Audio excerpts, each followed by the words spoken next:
I think that the Gülen or Hizmet movement represents Islam by, on the one hand, maintaining a strong connection to and being rooted in the Islamic primary sources, such as the Quran and the prophetic teachings, but at the same time, not sort of neglecting the world around it. Some of the works of Sayyid Nursi, and that's how it began to be introduced to.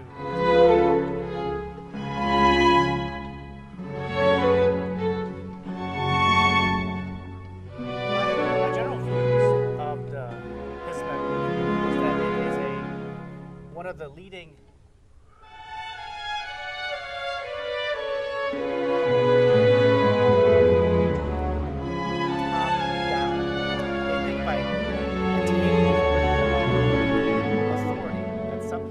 ideas will filter.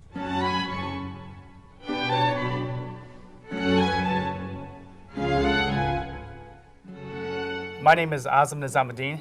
I am an attorney in Chicago, an activist, and I also teach religious studies at Loyola University of Chicago. I first met members of the Hizmet movement in the late 1990s when I attended a panel discussion about the interactions between religion and science. And I was really struck by the sophisticated understanding and appreciation of science from a religious perspective, in particular, a Muslim religious perspective. And I remember meeting Dr. Zaki at that time and listening to his keynote address about that concept. And I was quite impressed with their level of understanding and appreciation and the whole notion of engaging religion and science. And I thought that was very intriguing to me at that time. My general views of the Hizmet movement is that it is one of the leading, I would say, Islamic movements in the world today. And it's also one of the leading global spiritual and social movements in the world because of its impact not only within Turkey, but also in various Muslim countries in Central Asia, and now today in North America as well. My views about Fethullah Gülen are that I believe he is one of the leading Islamic thinkers in the world. But more importantly, I think he's also an important global figure, particularly in today's sort of divide between the East and the West. He's somebody who tries to transcend the divisions that have been artificially constructed by either political players, religious players, and other social economic factors. And he tries to bridge the gap between human beings so that they can not only really present the best possible light of a human being, the notion of insan al-kamil, the perfect human being, so you develop yourself spiritually, but his really push towards development of education, particularly in underdeveloped communities, is really important today to fight not only poverty but ignorance. And as you know, ignorance leads to misunderstandings, leads to poverty, and leads to hate.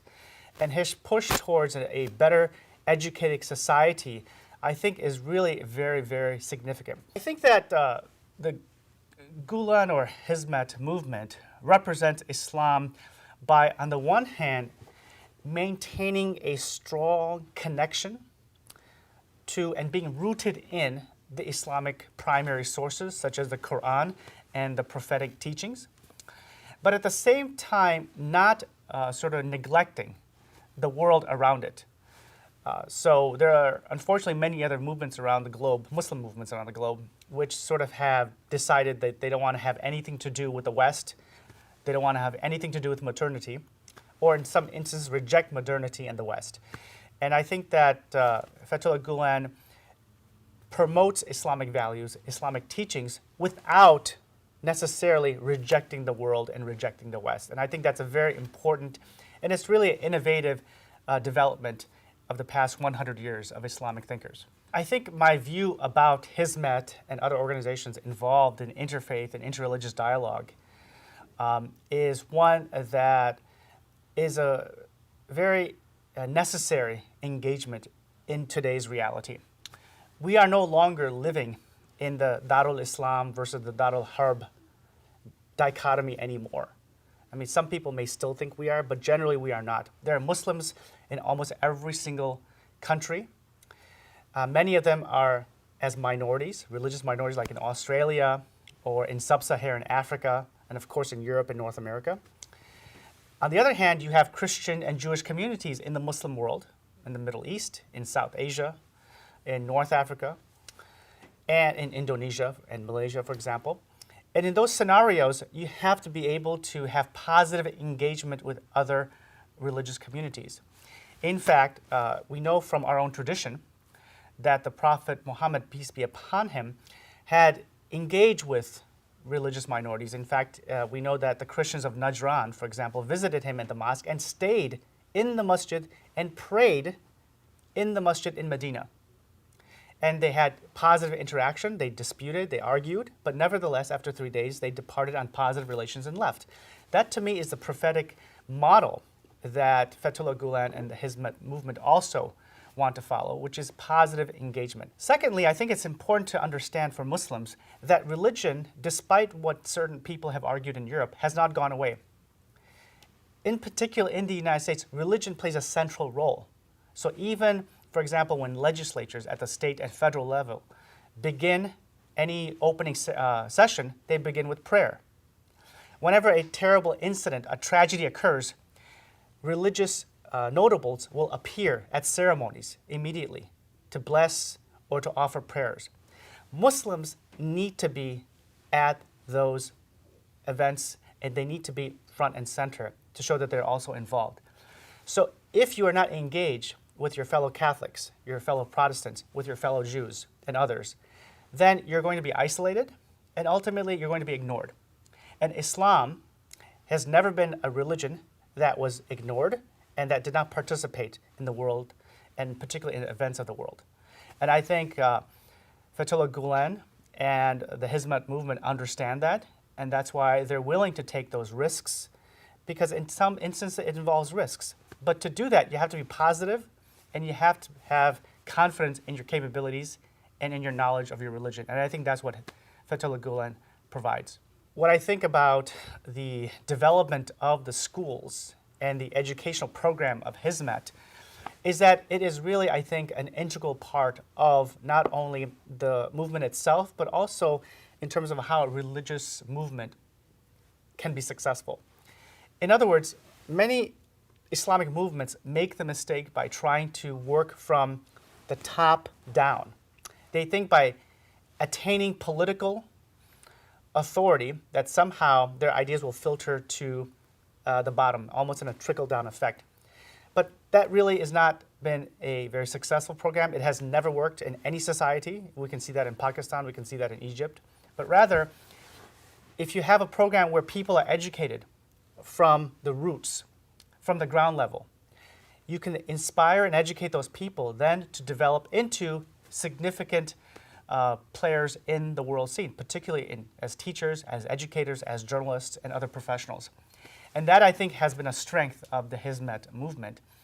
And secondly, I think that the Hizmet movement draws its inspiration and teaching from Said Nursi, who in the early 20th century argued that religion and science are compatible, that the science that the West has promoted since the late 17th and 18th century, particularly post-Enlightenment, has permitted people to develop, but at the expense of faith and morality. And I think Said Nursi argued that you can have faith, morality, and science together.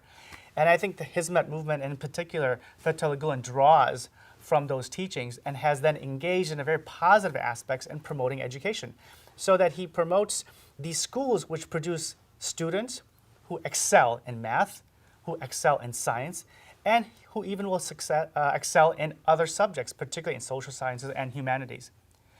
And therefore, this educational project, as envisioned by Fethullah Gülen's teaching and as reflected in these schools, promotes a positive development within those respective communities, but also on a more global scale. The charitable work and efforts of the Hizmet movement are a very important component of Fethullah Gülen's teachings. It's inspired, of course, from the prophetic teaching and the Quranic instruction to provide people with charitable giving, not only in terms of what we normally refer to as zakat, but also in terms of sadaqah, which is general charitable giving. And this is an essential pillar of Islamic ethics and Islamic social discourse, which is you not only help those in need, but help those who ask, help your relatives, help your next of kin, help orphans, etc. And I think he is continuing that legacy within the Islamic tradition, but also on a need basis today with so much poverty in places like Somalia and Afghanistan and Iraq, where when many NGOs left, the Hizmet movement went into dangerous places such as Somalia to provide support to individuals and communities who have been really hurt by the war that has been engaging for a couple of decades. My thoughts about the conflict with respect to the recent tensions in Turkey and the scandal, the corruption scandal with the AKP movement and party, as well as the sort of allegation that the Hizmet movement has sort of been trying to undermine the AKP, are simply that I think this conflict, to me, demonstrated the consistency and the credibility of the Hizmet movement in the sense of it is not interested in attaining power. It is not interested in political power in Turkey or elsewhere in the world, but it wants to adhere to a certain pro-democratic, pro-liberty and freedom agenda, so that those who are elected to political power not only have a responsibility to provide economic development and to provide education to their people, but at the same time are held to the highest ethical standards of conduct. And I think the Hizmet movement has been consistently asking for that without necessarily asking for anything in return as a quid pro in terms of being quiet and then attaining power. And I think that's a positive reflection upon the Hizmet movement. I see there is a common purpose of like-minded people in a very grassroots way coming together, pushing for some ideals that they believe in the society. And I'm touched by the genuine motivation of the people that I've met. I believe that Hizmet believes that very passionately, that the relationship with God and the connection of the community with God is best expressed in living out a life of compassion and care and peace in the community.